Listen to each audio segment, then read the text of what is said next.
Story telling சின்னதாக சொல்லிடுறேன். அப்பா ராஜா, பையன் ராஜாவுக்கு அடுத்த ஸ்தானம். சவுல் ஒரு மாதுளை மரத்துக்கு அடியில் இருக்கார். அதை நீங்கள் பொறுமையாக 14வது அதிகாரத்தை வாசித்தீங்கன்னா தெரியும். அவர் சண்டை போடுற இடத்துல இருந்திருக்குன்னா அவர் தனியாக ஒரு இடத்துல ஒதுக்குப்புறமாக இருக்கார். 2 வாலிபர்கள். எத்தனை வாலிபர்கள்? 2 வாலிபர்கள். ஒருத்தனோட பேர் யோனத்தான், இன்னொருத்தன் பேர் ஆயுதத்தாரி. அவனுடைய பேர் போடல. ஆயுதத்தாரினா கூட வேலை செய்கிறவன். கூட 2 பேர். யோனத்தானும் இந்த கூட வேலை செய்கிற இந்த 2 பேரும் ஒரு பிளான் பண்ணுறாங்க. என்ன பிளான்னா, பெலிஸ்தியர்கள் எதிராக ஒரு சண்டை போட பெலிஸ்தியர்கள் ஒரு கூட்டம் இருக்குது. பெலிஸ்தியர்கள் தனயம் அப்படின்னு இருக்குது. தனயம்னா இருக்கிற மொத்த ஆயுதங்களும் இருக்கிற மொத்த போர்ச்சவர்களும் அங்கே தான் இருப்பாங்க. ஒரு மிகப்பெரிய கூட்டமே அங்கே இருக்கும். அந்த கூட்டத்துக்குள்ளே போய் சண்டை கூட்டமே இருக்குது. அந்த கூட்டத்துக்குள்ளே போய் 2 பேர் சண்டை போடலான்னு போகிறாங்க. எத்தனை பேர்? அப்பா கூட 600 பேருக்கு மேலே இருக்கிறாங்க. கூட்டு போகிறேன்னு சொன்னால் அப்பா கொடுத்து அனுப்பிச்சிருவார். சவுல்கிட்ட போயிட்டு இது மாதிரி நான் பெலிஸ்தியர்களை மேற்கொள்ளணும், எனக்கு ஒரு 600 பேரை கொடுன்னா அப்பா கொடுத்துருவாங்க. ஆனால் இந்த யோனத்தான் ஒரு பிளான் பண்ணுறாரு, நம்ம 2 பேர் மட்டும் போகலாம். போயிட்டு அவனுங்க சில வார்த்தைகள்லாம் பேசிட்டு போகிறாங்க. அதை குறித்து நான் ஒரு 5 நிமிஷத்தில் நான் சொல்கிறேன். இந்த கதையை முதல் சொல்லிடுறேன். இந்த 2 பேர் பிளான் பண்ணிட்டு போகிறாங்க. இவங்க எங்கே தெரியுமா இருக்கிறாங்க? இந்த போர்ச்சவர்கள் இவங்கெல்லாம் எங்கே தெரியுமா இருக்காங்க? அது ஒரு பட்டணம், அது ஒரு மிகப்பெரிய ஒரு பள்ளத்தாக்கு. அந்த பள்ளத்தாக்கு கிட்ட ஒரு 2 கல் இருக்குது. எத்தனை கல் இருக்குது? எத்தனை கல் இருக்குது? சத்தமாக சொல்லுங்க போகலாம். எத்தனை கல் இருக்குது? 2 கல் இருக்குது. அந்த 2 கல், அந்த ஃபோட்டோ எடுத்து வச்சுனான்னு தெரில. ஓகே, இந்த ஃபோட்டோ இப்போ இந்த ஃபோன் என் கையில் இருக்கிறதுனால சில விஷயத்தில் உங்களுக்கு காமிக்க நல்லா இருக்குது. இந்த 2 கல் இருக்குது. இந்த 2 கல் இருக்குது. யோனத்தானும் இல்லை யோனத்தான் கூட இருக்க அந்த நண்பனும் 2 பேரும் போகணுன்னா இந்த வழியாக தான் என்ன பண்ணணும்? போகணும். மேலேருந்து யாருன்னா இறங்கி வரணும்னா இந்த வழியாக தான் என்ன பண்ணணும்? ஏறது. இந்த வழியாக இறங்குறது. மிஞ்சி போனால் ஒரு 2 பேர் 3 பேர் தான் இந்த வழியில் என்ன பண்ண முடியும்? இந்த இடத்த பிளான் பண்ணுறாங்க. இந்த 2 பேரும் சேர்ந்து, இந்த யோனத்தானும் இவனோடு இருந்த நண்பனும் 2 பேரும் இந்த இடத்துல சண்டை போடுவோம். எந்த இடத்துல? இந்த இடத்துல சண்டை போடுவோம். அங்கே நிறைய பேர் இருக்காங்க. ஆனால் இங்கே எத்தனை பேர்? 2 பேர். நம்ம 2 பேர் இந்த இடத்துல போய் என்ன பண்ணுவோம்? அதுக்கு ஒரு தீர்மானத்தை போடுறாங்க. இப்போ அவங்க கிட்ட போகும்போது அவங்க நம்மளை சேர்த்துக்கிட்டாங்கன்னா ஓகே, இல்லை வாங்கடா 2 பேரும் ஒண்டிக்கு நின்று பார்த்துடலாம், துணிச்சலாக அவனுக்கு பேசினானுங்கன்னா 2 பேர் மட்டும் சண்டை செய்வோம். யார் ஜெயிக்கிறாங்கன்னு என்ன பண்ணுவோம் பார்த்துக்கலாம் அப்படின்னு ஒரு பெரிய பிளானை போட்டு இந்த யோனத்தானும் அவனுடைய ஆயுததாரியை 2 பேர் கிளம்புறாங்க. எத்தனை பேர்? வெறும் 2 பேர். எத்தனை பேர்? இதுக்கு முன்னாடி பார்த்தது காலேப்பு கூட கொஞ்சம் கூட்டம் இருந்துச்சு. வயசானவர் ஓகே, வயசானவர் கூட கொஞ்சம் கூட்டம் இருக்குதுன்னு வச்சுக்கலாம். இங்கே வாலிபன் வெறும் ஒருத்தனை கூட கூப்பிட்டுக்கிட்டு சண்டை போட போகிறாரு. எதுக்கு போகிறாரு? பெலிஸ்தியர்களை மேற்கொள்ள சண்டை போட போகிறாரு. நம்ம அடிக்கடி தாவீதை குறித்து பார்த்து பேசியிருக்கோம். தாவீது துணிச்சலானவன்.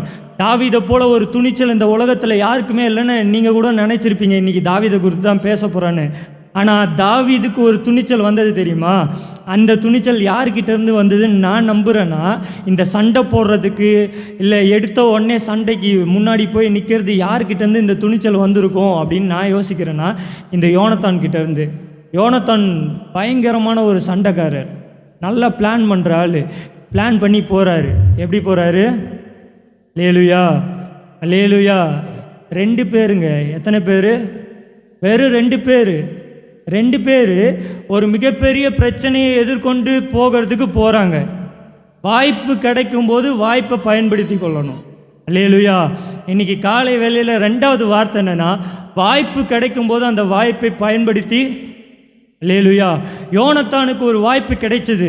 ஒருவேளை அப்பா கிட்ட சொன்னால் அப்பா போவாதுன்னு சொல்லுவாங்க, இல்லை கூட இருக்க போர்ச்சவர்கள்கிட்ட சொன்னால் போவாதுன்னு சொல்லுவாங்க. அவங்க ஏதாவது சொல்லுவாங்க, இவங்க ஏதாவது சொல்லுவாங்க, நம்ம இதை செஞ்சால் ஏதாவது சொல்லுவாங்க, நம்ம வீட்டில் ஒரு நல்ல காரியத்தை வைக்கணும்னா அவங்க ஏதாவது சொல்லுவாங்க, இல்லை நான் இந்த தொழிலை செய்யணும்னு நினைக்கிறேன் அவங்க ஏதாவது சொல்லுவாங்க. இப்படி குழப்பத்தோடு இருக்கிறீங்களா? இன்றைக்கி காலையில் சொல்கிறேன், நீங்கள் வாய்ப்பு கிடைக்கும்போது செய்யுங்க. அல்லேலூயா. கர்த்தர் அந்த வாய்ப்பை ஆசீர்வதித்து தருவாங்க. அல்லேலூயா. இவனுக்கு வாய்ப்பு கிடைக்குது. பெலிஸ்தியர்கள் கண்ணு முன்னாடி இருக்கிறாங்க. இவ்வளோ பெரிய வாய்ப்பு இருக்குது. அந்த வாய்ப்பு எப்படி தெரியுமா? நம்ம டோர் இருக்குது தெரியுமா? இந்த சைடுக்கு ஒரு கூட்டம் இருக்குது, இந்த சைடு ஒரு கூட்டம் இருக்குது. போயிட்டு வரணும்னா ஒருத்தர் 2 பேர் தான் என்ன பண்ண முடியும். இப்போ இந்த ஒருத்தர் 2 பேர் போயிட்டு வர இடம் இருக்குது. இப்போ இவங்க 2 பேர் பேசிக்கிறாங்க. அந்த விருத்த சேதனம் இல்லாத அந்த தனத்திற்குள்ளே போவோம்.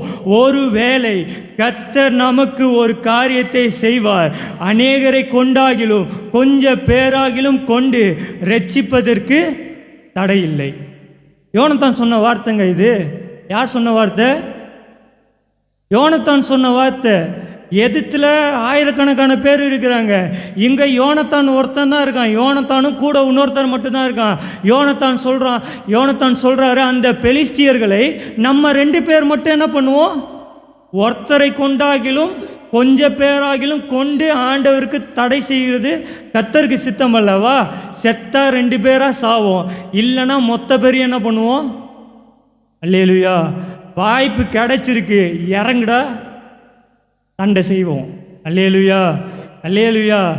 பக்கத்து வீட்டுக்காரன் கூட சண்டை போடுறது குறித்து பேசலை, ஏற்ற வீட்டுக்காரன் கூட சண்டை போடுறது குறித்து பேசலை. இன்னைக்கு காலை வேளையில் நம்ம பிரச்சனை, நம்ம போராட்டம், கலக்கம், கண்ணீர், வேதனை, துன்பம், துயரம் மழை போல் இருக்குது, எதிர்த்து நிற்குது, தடையாக இருக்குது. எப்படி போகிறதுனே தெரியாமல் இருக்கீங்களா? அந்த வழியில் தான் போகணுன்னு ஆண்டவர் சொல்கிறாங்க. அல்லேலூயா, அல்லேலூயா. இந்த வழியில் போனால் என் வாழ்க்கை முடிஞ்சிடும் மற்றவன் சொல்கிறான். கிடையாது, இந்த வழியில் தான் நான் போவேன். இந்த வழியில் தான் கர்த்தர் எனக்கு ஜெயத்தை கொண்டு வருவார். அல்லேலூயா, அல்லேலூயா.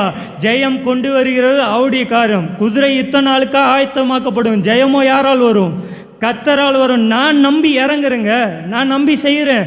கர்த்தர் என் கூட இருக்கிறாங்க, நான் வைராக்கியமாக செய்வேன். கர்த்தர் எனக்கு பலத்தை தருவாங்க, எனக்கு தைரியத்தை தருவாங்க.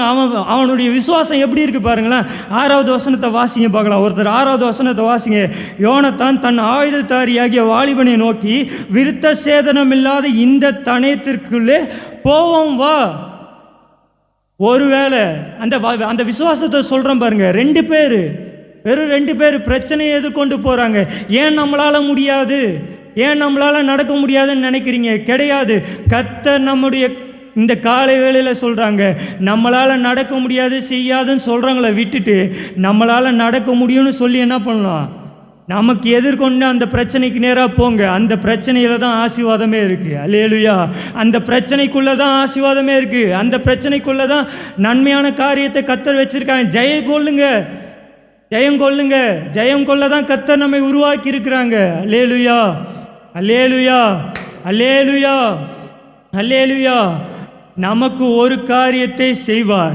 அநேகரை கொண்டாகிலும் கொஞ்ச பேரை கொண்டாகிலும் ரட்சிக்க கர்த்தருக்கு, அந்த வார்த்தையை அண்டர்லைன் பண்ணிக்கோங்க, ரட்சிக்க கர்த்தருக்கு தடை இல்லை. ரட்சிக்க கர்த்தருக்கு தடை இல்லை.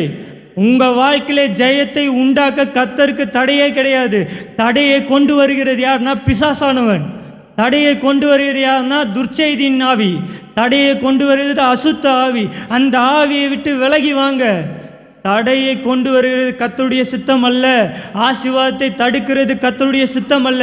உங்கள் குடும்பத்திற்கு நேராக உங்கள் கண்ணு முன்னாடி இருக்கிற ஆசீர்வாதமோ இல்லை பிரச்சனையோ அதை மேற்கொள்ள முடியாத அளவுக்கு ஒரு தடை ஒன்று இருக்குது. அதுக்கு காரணம் யாருன்னா பிசாசானவன். அல்லேலூயா. நீங்கள் அடுத்த மேலே பழியை போடாதீங்க. யோனத்தான் நினச்சிருக்கலாம், அப்பா செய்யட்டும், அப்பா செய்யட்டும், அப்பா பார்த்துக்கிட்டும். சவுல் தானே ராஜா, ராஜா பார்த்துக்கிட்டும், ராஜா கூட நிறைய போசர்கள் இருக்கேன், அவங்க பார்த்துக்கிட்டோன்னு சவுல் நினைக்கல, யோனத்தான் நினைக்கல. யோனத்தான் நினைத்தது ஒன்றே ஒன்று, கர்த்தர் இந்த வாய்ப்பை எனக்கு தந்திருக்காய், இந்த வாய்ப்பை கொண்டு நான் பெரிய காரியத்தை செய்வேன். அல்லேலூயா, அல்லேலூயா. ஒரு சத்தம் வரட்டும். அல்லேலூயா. இந்த ஒரு வாய்ப்பை வச்சுக்கிட்டு நான் பெரிய காரியத்தை செய்யணும். இந்த படிப்பை வச்சுட்டு நான் பெரிய காரியத்தை செய்யணும். நான் செய்கிற வேலையை கொண்டு நான் பெரிய காரியத்தை செய்யணும். இப்போ இருக்கிற இந்த கொஞ்சம் பணத்தை வச்சு நான் பெரிய காரியத்தை செய்யணும். ஒருவேளை நான் 1 மாடு வச்சுருக்கேனா, 2 மாடு வச்சுருக்கணும், இல்லை கொஞ்சம் நிலத்தை வச்சுருக்கணும். இந்த கொஞ்சத்தை வச்சு, இந்த ஒரு வாய்ப்பை வச்சு தான் நான் பெரிய காரியத்தை சாதிக்கணும்னு நீங்கள் விசுவாசிக்கணும். அல்லேலூயா, அல்லேலூயா. இந்த வாய்ப்பு கிடைக்கும் போது வாய்ப்பை பயன்படுத்தி கொள்ளணும். அல்லேலூயா, அல்லேலூயா. இருக்கிற கொஞ்சம், அந்த கொஞ்சத்தை வச்சு நம்ம வாழ்க்கையில் எதை செய்ய முடியும்? ஆசீர்வாதத்தை கொண்டு வர முடியுமா? அற்புதத்தை செய்ய முடியுமா? இந்த கொஞ்சத்தை வச்சு என் பிள்ளைகளுடைய வாழ்க்கையை சேமிக்க முடியுமா? என் பிள்ளைகளுக்கு ஆசீர்வாதமான காரியத்தை செய்ய முடியுமா? நான் படிக்கிற இந்த கொஞ்சத்தை வச்சு நான் வாழ்க்கையில் முன்னேற முடியுமா? நான் நிறைய படித்து என் அப்பா அம்மாவை கடன் பிரச்சனை இல்லாமல் பார்த்துக்க முடியுமா? இந்த காரியம், இந்த கொஞ்சம், இந்த வாய்ப்பு கிடைக்கும்போது இந்த வாய்ப்பை பயன்படுத்தி கொள்ள தகுதி உள்ளவர்களாக இருக்கணும். அல்லேலூயா.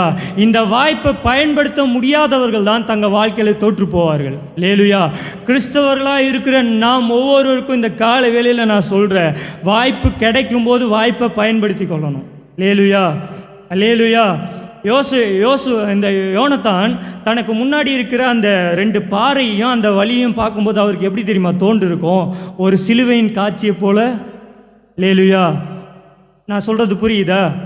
அவர் அதை பார்க்கும்போது அவருக்கு எப்படி தெரியுமா தோன்றிருக்கும்? சிலுவை காட்சியை பார்க்குற மாதிரி. எப்படியே பார்க்குற மாதிரி? இதை பார்க்கும்போது ஒரு சிலுவை காட்சி மாதிரி தெரியுதா இல்லையா? இந்த 2 சைடு 2 கோடு மாதிரியும், இந்த சைடு நான் யோசித்து பார்த்துருப்பேன். யோனத்தான் கீழே இருந்து அந்த கல்லையும் அந்த பாறையும் இங்கேருந்து கீழேருந்து பார்க்குறாரு. பார்க்கும்போது அவர் ஒரு சிலுவை காட்சி என்ன பண்ணுறாரு? இது தாண்டா அடையாளம், இதுதான் என்னது, எனக்கு இதுதான் அடையாளம், இந்த சிலுவையை பார்த்துட்டேன், வா இதுக்கப்புறம் என்ன நடந்தாலும், என் உயிரே போனாலும் சரி, பெலிஸ்தியனில் 10 பேரை கொன்னுட்டாவது வருவனேன்னு தவிர நான் பின்னிட்டு திரும்பி பார்க்க மாட்டேன். அல்லேலூயா. இந்த தைரியமும் இந்த தன்னம்பிக்கையும் இந்த துணிச்சலும் தான் நமக்கு வேணும். அல்லேலூயா. அல்லேலூயா. இன்றைக்கி ஒரு 2 பேரை பற்றி சொல்லியிருக்கேன், காலேப்பை குறித்தும் யோனத்தானை குறித்தும். யோனத்தான் தன்னுடைய உள்ளத்தில் ஒரு வாய்ப்பு கிடைச்சிது, அந்த வாய்ப்பை பயன்படுத்தி கொண்டார். காலேப் அவர் சொல்கிறாரு, கர்த்தர் சொன்னபடியே. கர்த்தர், இந்த 2 வார்த்தையை மறந்துடாதீங்க. காலேப் 85 வயசு, ஆனால் 40 வயசு மாதிரி நினச்சிக்கிட்டு கர்த்தர் சொன்னபடியே அந்த தேசத்தை எனக்கு தருவார், நான் துணிச்சலோடு செய்வேன். யோனத்தான் சொல்கிறாரு, இந்த வாய்ப்பை விட்டால் வேறு வாய்ப்பு கிடைக்காது, இறங்குடா பார்த்துக்கலாம், இந்த பெலிஸ்தியர்களை மேற்கொள்ளலான்னு சொல்லி பெலிஸ்தியர்களை மேற்கொண்டார். இந்த விஷயம் யாருக்கு தெரியாதுன்னா அப்பாவுக்கு தெரியாது. யாருக்கு தெரியாது? நீங்கள் போயிட்டு வீட்டில் பொறுமையாக வாசித்து பார்த்தீங்கன்னா சூப்பராக இருக்கும். அந்த சம்பவத்தை நீங்கள் வாசித்தீங்கன்னா தெரியும். அப்பா அதிரி புதிரி எழுந்து மரத்தடியிலேருந்து வராரு. ஐயையோ 2 பேர் மட்டும் போயிருக்கானுங்க, என்ன ஆச்சுன்னே தெரியல. வெறும் 2 பேர் தான் போயிருக்கான், பிரச்சனையை எதிர்கொள்ள தைரியமாக 2 பேர் தான் போயிருக்கான், என்ன ஆச்சுன்னு தெரிலன்னு அப்பா கதறிக்கிட்டு வராரு. ஆசாரியனை கூப்பிட்றாரு, உடன்படிக்கை பெட்டியை கூப்பிட்றாரு, என் பையனுக்கு நல்ல செய்தி வருமான்ட்டு. இங்கே பார்த்தா 2 பேர் ஜாலியாக நடந்து வராங்க. அல்லேலூயா. அல்லேலூயா. பிரச்சனையை பார்த்து நின்றுக்கிட்டே தான் இருக்கணும். வாய்ப்பு கிடைக்கும் போது இறங்குங்க, கர்த்தர் எல்லாவற்றையும் அற்புதமாய் மாற்றி தருவாங்க. அல்லேலூயா. அப்படியே கண்களை முடிவோமா, ஜெபிப்போமா கர்த்தருடைய சமூகத்தில். அப்பா, என் கண்ணீரை பாருங்க, என் பிரச்சனையை பாருங்க, என் போராட்டத்தை பாருங்க, இதை கண்டு நான் கலங்கி நிற்கக்கூடாது.